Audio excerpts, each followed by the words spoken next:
About 2 to 3 years ago, we discovered that there's a whole lot more choice in beer and spirits and what we have available to drink here in Alberta. And it happened for a few reasons, because of changes in legislation, more people can start breweries and craft distilleries.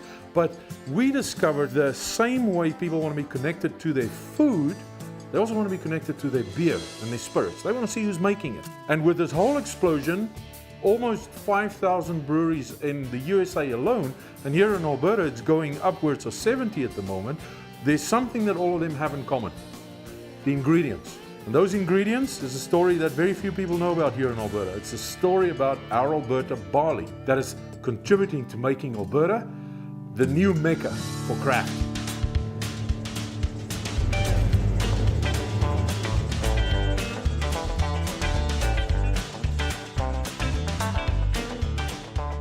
We take barley, we malt it here, and then we proceed to send it all over the world, but not really utilize it in our own backyards. No one else makes beer right next to the best barley in the world. Brewers came from around North America to get Alberta barley. We had no way of knowing where our grain came from. It was all just mixed in a big pool. They called it the wheat pool. With the demise of the wheat board, we've gone to having our own elevators across Canada. It allowed us to segregate that quality and get back to offering quality out to the brewers. We have been taken out and we walk the very fields where some of this barley comes from. There truly is a terroir that comes with grain. So if I get my grain from Olds, Alberta with deep grade 1 black loam soil, it's going to taste differently than if I get it from Vulcan, Alberta, which is a dry area. Every small town in this country really has the capacity to support a very small community-based brewery that would service the local population. I mean, we don't need to bring our beer in from all over the world if we can get good quality beer made locally.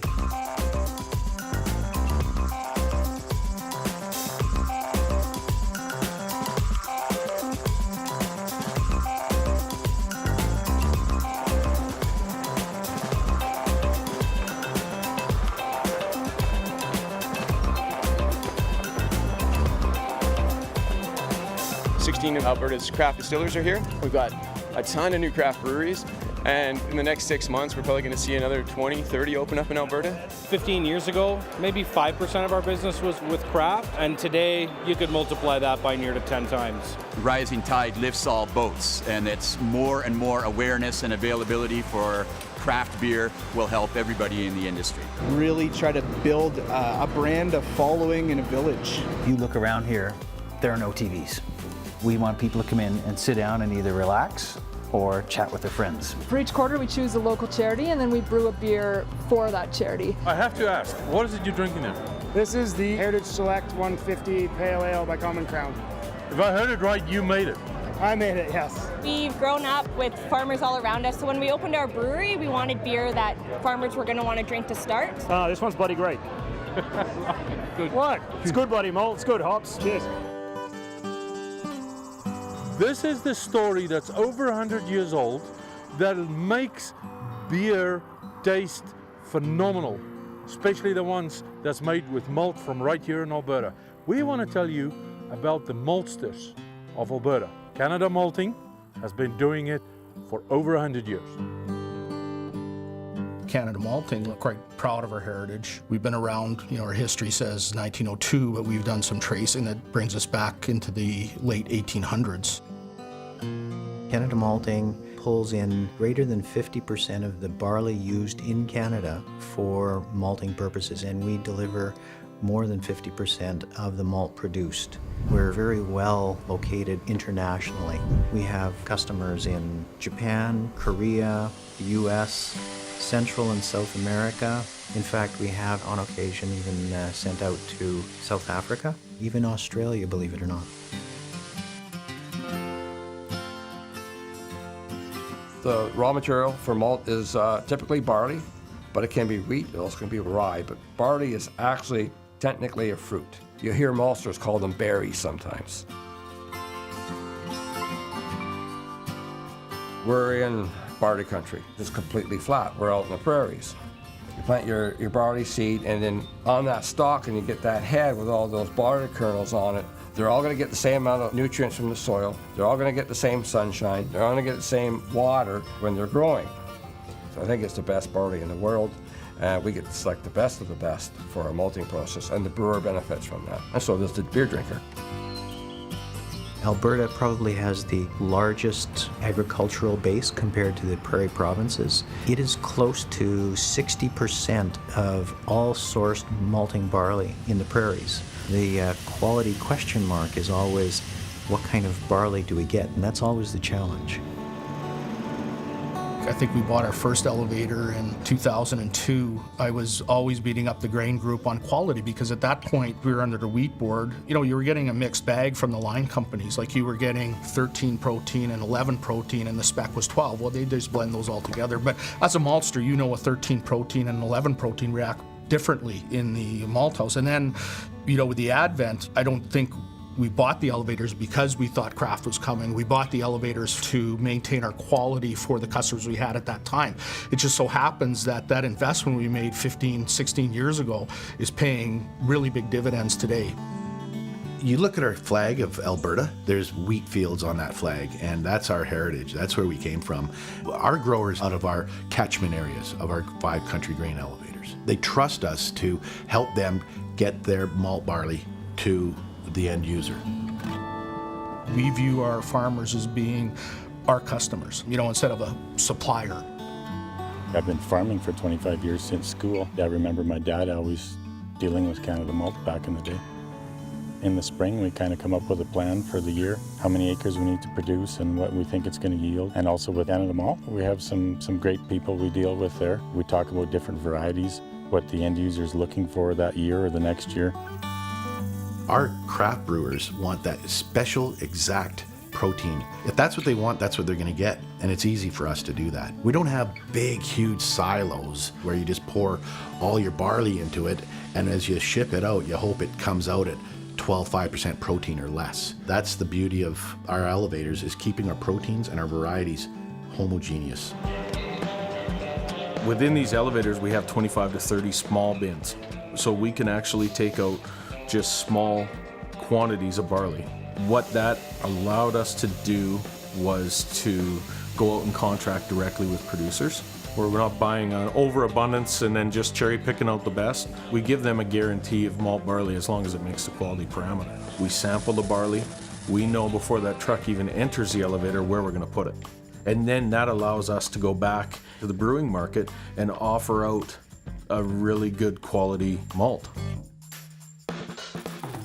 Not only do we have great expertise in barley procurement and barley quality, the maltsters here at Canada Malting have a phenomenal sense and training for producing the exact malt that we need with the barley that we get. And there's modifications on a daily basis. The best maltsters think like barley.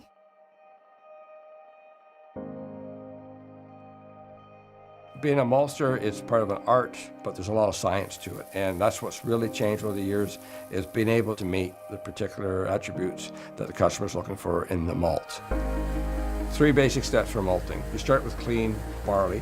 The first process is steeping. Essentially put it in a tank of water and immerse it for a certain amount of time. And they'll aerate it, and then they'll drain the water away, and they'll let the barley sit there for a bit, and that's called an air rest. And then they'll immerse it again for a certain amount of time, and maybe do another air rest. And some people do 3 immersions, some people do 2 immersions, some even do 4 immersions. So what's happening is you got that little barley kernel, and you've added water to it, and that little embryo goes, hey, you know, it's time to grow. At that point, it starts to develop little roots, and we take it from the steep tank and we drop it to what we call a germination bed. During this time, there would be a machine going back and forth over the tank, what they call halicis, and it gently turns that little plant and it separates the roots. So the steeping's about 2 days, germination's about 4 days typically. And near the end, what we call the cure might be 3 hours, depending on what you're making. That's also when you develop the flavor profile of the malt. It all depends on the type of beer they're making. Every batch is made for a particular customer. The smell, you smell the farm when you do this. So which ones do we have here? This is a blend because we produce different batches with different characteristics, and then based on your specification as a brewer, we mix some of those batches to get exactly what you want. even though our bread and butter is still the large brewers, both export and domestic. The increase in the craft industry, as a result, the malt industry has switched over to servicing them, and the focus is a lot more towards them. They provide a challenge for the maltster to say, okay, well, what if? And so we're always reinventing things. Just this year, we are probably going to release at least 3 or 4 new products based on craft industry requirements and the large domestic interests. So it's quite exciting.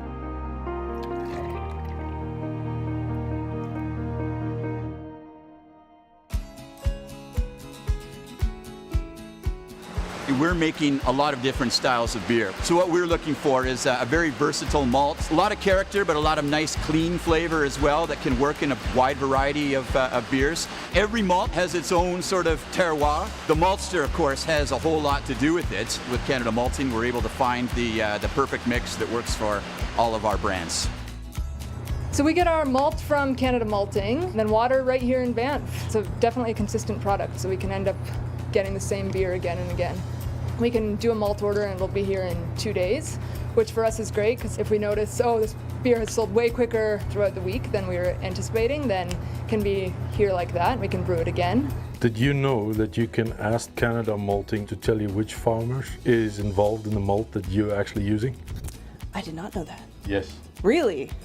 It's paramount to our business plan. So everything we do is sourced Canadian from our hops to our malt. Every dime that the brewery makes goes back into the local economy, helps the local farmers. They come and buy the beer. It's all good and it just cycles. We have been taken out and we walk the very fields where some of this barley comes from and meet some of the farmers that are actually producing this. Gives us a whole new appreciation for what it takes just to get the malt in the door here before we do our work. Making beer is easy. Making good beer is actually easy. Making good beer the same every time is rocket science. And if you switch up your ingredients or use ingredients that are variable, you're never going to get consistency. So we stick with names we know. We bought into some of the Heritage Select malt that Canada Malting offers. We're actually distilling some of that product today. Great way to include Alberta farmers, and really just get involved in what's happening in the province.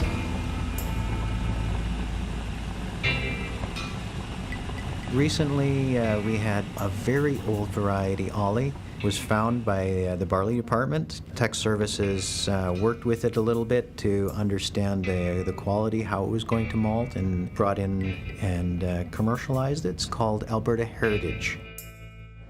The Kozak family. They're a third-generation producer in Alberta, and they've preserved this heirloom Oli barley variety. It's basically extinct, and it produces a fantastic malt, produces a fantastic beer. We last sold it as malt in 1974 that we could find paperwork on, from when the Canada Malting reps came up there in April, and they said, yeah, we're going to launch it, and we want you down there in Calgary. To see this is just phenomenal. For me personally, to be able to be involved in doing that matchmaking and be that conduit between the producers, who I have so much respect for, and the brewers, who are really my kin, for me personally, it's tremendous. I grew up on a farm. Half the people I knew grew up on farms. We get to tell a story, and we get to talk to the guys who are our suppliers beyond the suppliers. It's fantastic to see what they do translated to this. The farming community is very friendly, kind of like the brewing community, right? So they're interested in this new grain that we're using, and they're very interested in seeing kind of what this beer tastes like and learning more about it as well. We're happy with how this beer turned out, so if we can get more of this barley, why wouldn't we brew with it? Just being a distiller, I've seen it happen in Scotland, and I see it happen in other places, that, you know, if you could get your hands on a single farm varietal, you got to put it in barrel. You got to be everything whiskey, man. And that's really what brewing and malting is all about. It's just taking chances and making something great out of the old, the new, and continuing to progress through that beer industry.